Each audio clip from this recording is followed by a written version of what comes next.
talk about some St. Patrick's Day movies so you can have a good marathon. All of the Warwick Davis movies I absolutely love. 1 through 6 is all of the Warwick ones. IMDb pretty much rates them between a 4.8 and like a low, until I think the lowest one is a 3.9, 3.7, 3.5 for Leprechaun in Space. But they all rate in there. It's the first one I rate 6 out of 10. All the rest I give a 5 out of 10, and these are just for the Warwick movies.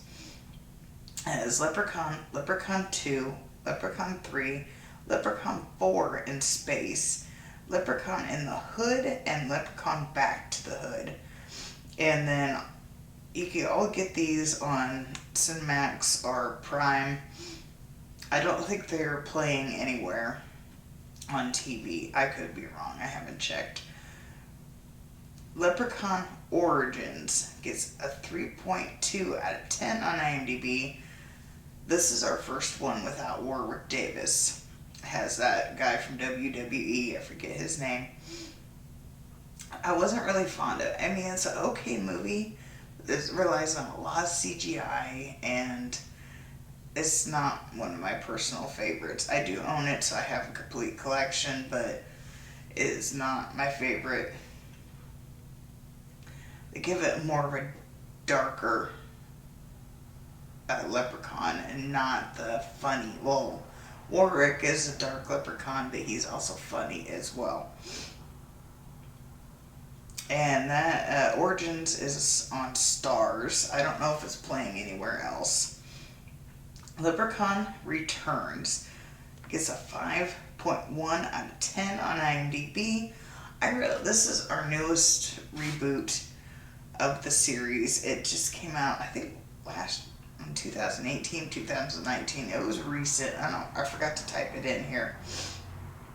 But I really liked it. It brought back the vibe of the Warwick Davis movies. It is not Warwick, it's somebody else, and they do kind of rely on a lot of CGI, what I remember of it. But it does bring back a lot of that vibe from the first movie.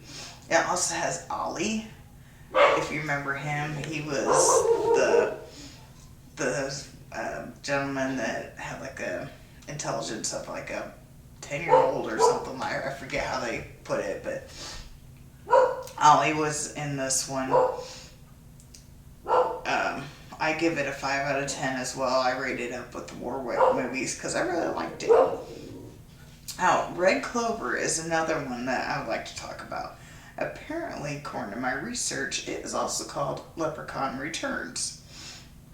Red Clover is an After Dark movie, and I had seen, when I looked up movies, I'd seen these listed twice. The Red Clover movie and Leprechaun Revenge. So I thought they were two separate movies. And Leprechaun's Revenge, aka Red Clover, is actually supposed to be playing on Sci-Fi as well today. But I looked everywhere trying to figure out if these are actually two separate movies. As far as I could tell, these are the same movie. But it gets a 4.2 out of 10 on IMDb. Prime has it to rent for $3.99, but Vudu has it on sale right now for $2.99. You can buy it, and you get to keep it and watch it for every St. Patrick's Day. I give it a 5 out of 10. It does give a darker leprechaun. The leprechaun itself looks more like a demon. He has horns, he has hooves, but they consider him a leprechaun. He also eats gold, which is kind of odd. But basically the synopsis is somebody accidentally unleashes this town secret. They had buried a leprechaun, and she accidentally releases the leprechaun, and he goes and attacks the town people. Billy Zane is also in this movie. And the leprechaun also can drive. And the kills are not bad, but most of them are off camera, and you just see the blood splatter everywhere. And then there's a movie on Hulu right now called Crawlers. It is placed at St. Patrick's Day. IMDb gives it a 5.5 out of 10. I'm giving this 7 out of 10. I really kind of like this movie. Unlucky friends band together to fight body-switching aliens on St. Patrick's Day. It's a really fun movie. And it even has... I like this movie a lot, and it even has a lesson in it. I had to read my things. I actually watched this a while back, and I'd forgotten about it. But I did really like this movie. It has shape-shifting aliens on St. Patrick's Day. So you don't want to go the Leprechaun route, but you still want the St. Patrick's Day theme. This one's a really good one to check out. Now, I also have Grabbers on my list. Now, Grabbers is not, what I remember is not take place on St. Patrick's Day, but it is an Irish movie that is hilarious. It is also on Hulu. It is 2012. IMDb gives it a 6.3 out of 10. I give it an 8 out of 10.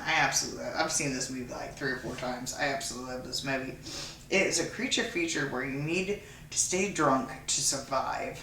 Not even joking on that. It's very fun. It does not take place at St. Patrick's Day, but it is a drunken Irish movie that is a lot of fun with aliens as well. So if you want to go on the alien kick, follow Crawlers up with Grabbers. That would be a very good one to do. Manic Cop. This has Bruce Campbell in it. It is a 6 out of 10 on IMDb. I give it a 7 out of 10 because Bruce Campbell. What I gotta say. A killer dresses up in a police uniform, begins murdering innocent people on the streets of New York. And yeah, that's basically how it goes. And I believe they try to frame Bruce Campbell. I don't know, it's been forever since I didn't rewatch it because I had other movies to watch, but it has Bruce Campbell in it and you can't beat it. Excuse me. Number 13, God Told Me To. It has a 6.2 out of 10 on IMDb. You can rent it on Prime for $2.99 or it's also on Showtime. I believe that's where I watched it, on Showtime. The only one I did is I went ahead and I purchased the Red Clover movie for $2.99 on Vudu so I could keep it. I didn't rent any of these.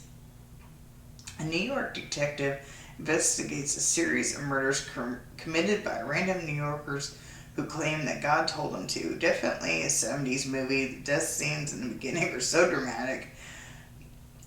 One shooting happens during St. Patrick's Day parade. It's more of a religious horror than a holiday horror, but some of it does take place on St. Patrick's Day. It is a good movie, and it's also a Larry Cohen movie. It is a good movie, but like I say, it's not completely based on St. Patrick's Day. It has a good chunk of the movie is kind of based around some shootings that happened during the parade, but other than that, it's not really St. Patrick Day-ish. So it depends on how deep you want to go. If you just want something to have a little bit of a St. Patrick's vibe into it, check it out. But this movie can also be watched other days than St. Patrick's Day. Well, I guess any of them can, but I like watching my holiday movies when they fall on the holiday. There was this other movie that was listed, and I could not find this anywhere, so I could not watch it. The Omen, not the original Omen, the 1995 TV movie. It has a 4.10 on IMDb. It is basically 3 people trying to stop a demonic entity that's possessing people from unleashing a biological weapon during St. Patrick's Day parade. Now, this sounded really interesting, and I really wanted to watch it, but I could not find it anywhere. I looked and looked and looked, and all I could find was the other Omen movies with Damien and whatnot, but this is not one of those movies. It's a 1995 TV movie, so if you know where to find this movie, let me know, because I'd like to watch it. I've looked everywhere, and I could not find this movie. But yeah, that is my list for the St. Patrick's Day. You either stick with the Leprechaun movies and just have you a marathon of Warwick Davis, and then sprinkle it on with some other Leprechaun movies. Or if you want to go the Aliens route, go with Grabbers or Crawlers. Or you can also do like a Manic Cop and God Told Me To. That would be another good 2-part movie set to stick with. But have fun watching. Bye.